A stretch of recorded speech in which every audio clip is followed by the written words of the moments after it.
Alas 6:26 ang oras po natin. Samantala, Western Pangasinan District Hospital meron ng sariling dialysis center. Para sa detalye, kasama natin ang ating correspondent mula Pimro, Idol Rich Mahina. 104.7 IFM. Report! 3 beses kada linggo kailangang magpa-dialysis ng 36 anyos na si Decibel Ordonez. Mula sa bayan ng Bani, 2 oras siyang bumabiyahe patungong San Carlos City para sa kanyang dialysis treatment sa Pangasinan Provincial Hospital. Malaki ang kanyang nagagastos para sa transportasyon at allowance sa pagkain.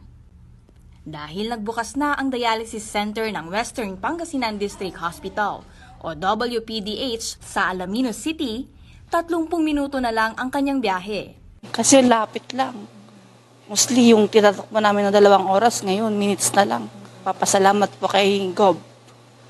Laking tulong po sa amin ng mga nagda-dialysis. Nitong January 13, opisyal nang nag-umpisa ang operasyon ng 15-seater dialysis center. Handang-handa na ang mga trained dialysis nurses at kumpleto na rin ang mga kagamitan at pasilidad nito para sa mga pasyente.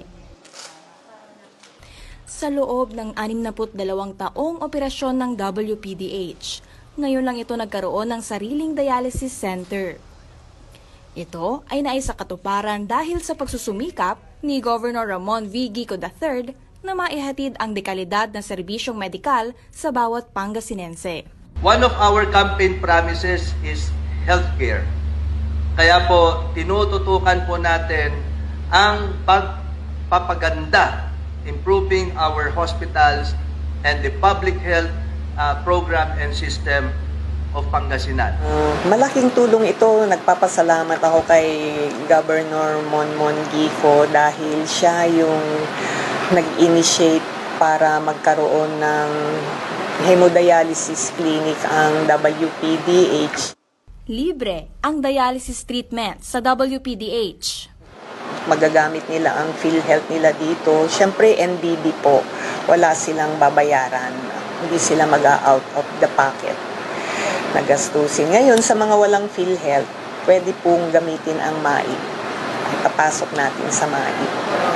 Maganda nga yan. Nagpapasalamat nga ako dahil sa laki ng nagagastos, marami ngayon libre. Para sa mga nais mag-avail ng serbisyo, narito ang mga kailangang requirements.